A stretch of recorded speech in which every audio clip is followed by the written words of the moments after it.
या देवी सर्वभूतेषु मा कात्यायनी रूपेण संस्थिता नमस्तस्यै नमस्तस्यै नमस्तस्यै नमो नमः। आध्यात्मिक कथाएं चैनल की तरफ से आप सभी को चैत्र मास की बहुत बहुत शुभकामनाएं। माता भगवती की कृपा से आज हम श्रवण करेंगे माता कात्यायनी की बहुत ही दुर्लभ एवं पावन व्रत कथा और माता का स्वरूप, माता को भोग किस वस्तु का लगाएं, पूजा विधि और आरती तथा अंत में क्षमा याचना करेंगे। तो आइए प्रेम भाव भक्ति से रसपान करते हैं आज की कथा का। एक बार प्रेम से बोलिए माँ कात्यायनी की जय। माँ दुर्गा का छठा रूप माँ कात्यायनी है।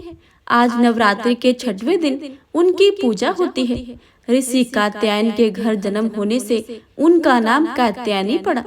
माँ कात्यायनी की पूजा से धर्म, अर्थ, काम और मोक्ष इन चारों पर विजय प्राप्त करने की शक्ति मिलती है। नवरात्रि में देवी कात्यायनी की पूजा का खास महत्व है।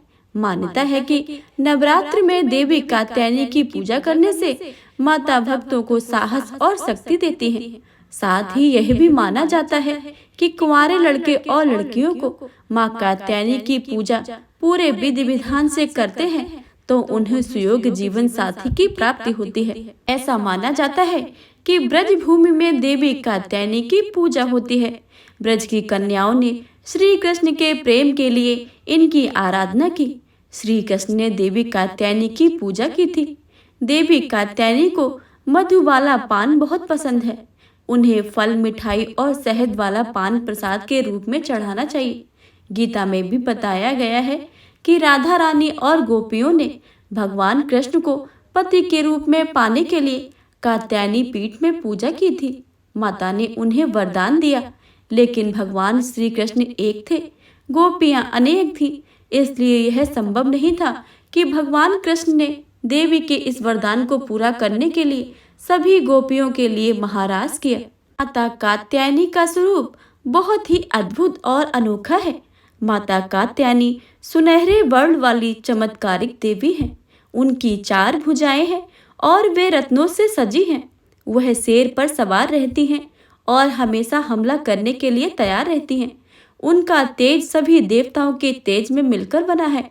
देवी कात्यायनी भक्तों को अभय और वरदान देती है। माँ कात्यायनी दाहिनी और ऊपर वाले हाथ में भक्तों को आशीर्वाद देती हैं।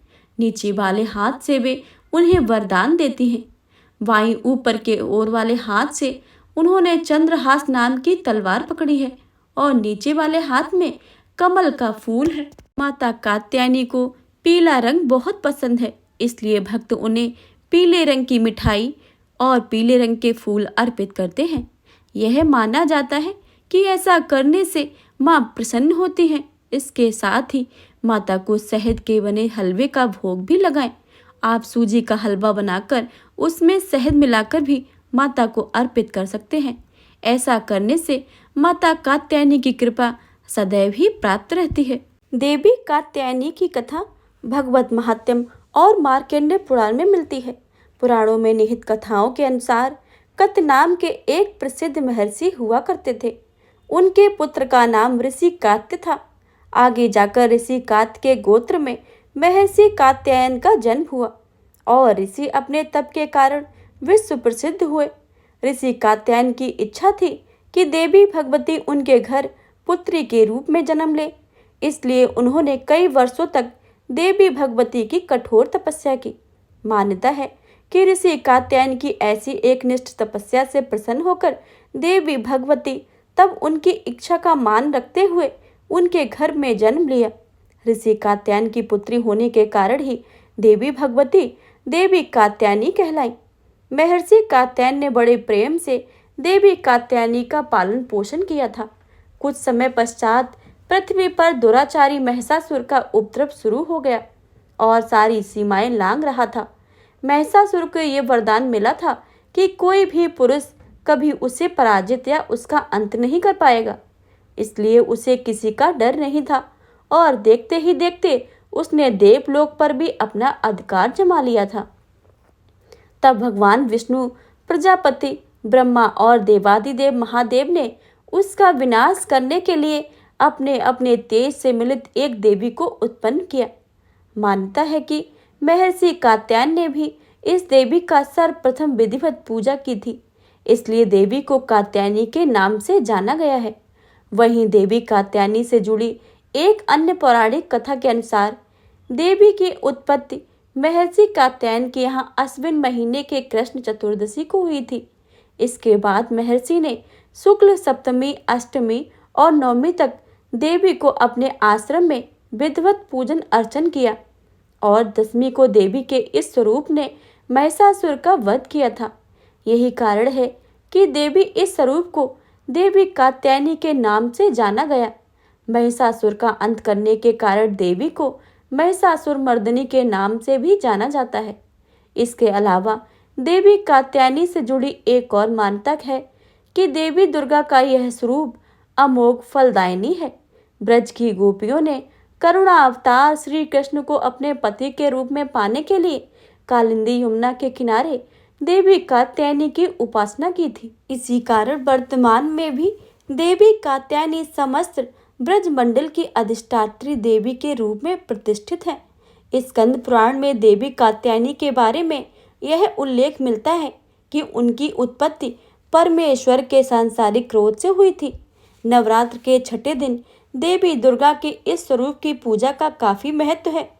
ऐसी मान्यता है कि देवी कात्यायनी की पूजा में लाल और सफेद रंग के कपड़े पहनना बहुत ही शुभ माना गया है।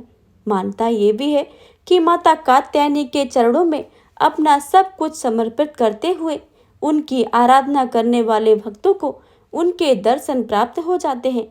देवी के इस स्वरूप के पूजन से भक्तों में एक अद्भुत शक्ति का संचार होता है।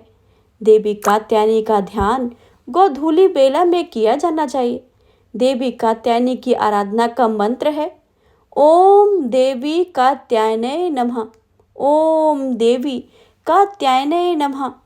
अर्थात ओमकार के जैसा निर्विकार स्वरूप वाली देवी कात्यायनी की कृपा व शुभ दृष्टि से हम पर बनी रहे और हम उन्हें बारंबार नमस्कार करते हैं। माता कात्यायनी का स्तुति मंत्र इस प्रकार है। या देवी सर्वभूतेषु माँ कात्यायनी रूपेण संस्था, नमस्तस्यै नमस्तस्यै नमस्तस्यै नमो नमः। इस प्रकार मंत्र को जाप करके माता की भक्ति करते रहें। आइए माता से क्षमा प्रार्थना करते हैं। हे परमेश्वरी, मेरे द्वारा रात दिन सहस्त्रों अपराध होते रहते हैं। यह मेरा दास है, यह समझकर मेरे उन अपराधों को तुम कृपा पूर्वक क्षमा करो। हे परमेश्वरी, मैं आवाहन नहीं जानता हूँ, विसर्जन भी नहीं जानता तथा पूजन भी नहीं जानता हूँ। हे मुझे क्षमा करो। हे मातेश्वरी, मुझे क्षमा करो। देवी स्वरेश्वरी, मैंने जो मंत्रहीन, क्रियाहीन और भक्तहीन पूजन किया है वह सब आपकी कृपा से पूर्ण हो। सैकड़ों अपराध करके जो तुम्हारे शरण में जाकर जगदम्ब पुकारता है उसे वह गति प्राप्त होती है जो ब्रह्मादि देवताओं के लिए भी सुलभ नहीं है। हे जगदम्बे, मैं अपराधी हूँ किंतु तुम्हारी शरण में आया हूँ। इस समय दया का पात्र हूँ, तुम जैसा चाहो वैसा ही करो। देवी परमेश्वरी, अज्ञान से, भूल से अथवा बुद्धि भ्रांत होने के कारण मैंने जो सूक्ष्मता और अधिकतमता की है वह सब क्षमा करो और प्रसन्न हो। सच्चिदानंद स्वरूप परमेश्वरी जगत माता कामेश्वरी, तुम प्रेम पूर्वक मेरी यह पूजा स्वीकार करो और मुझ पर प्रसन्न रहो। देवी ईश्वरेश्वरी, तुम गोपनीय से गोपनीय वस्तु की रक्षा करने वाली हो। मेरे निवेदन किए हुए इस जप को ग्रहण करो। तुम्हारी कृपा से मुझे सिद्धि प्राप्ति हो। प्रेम से बोलिए माता कात्यायनी की जय। नवदुर्गाओं माता की जय।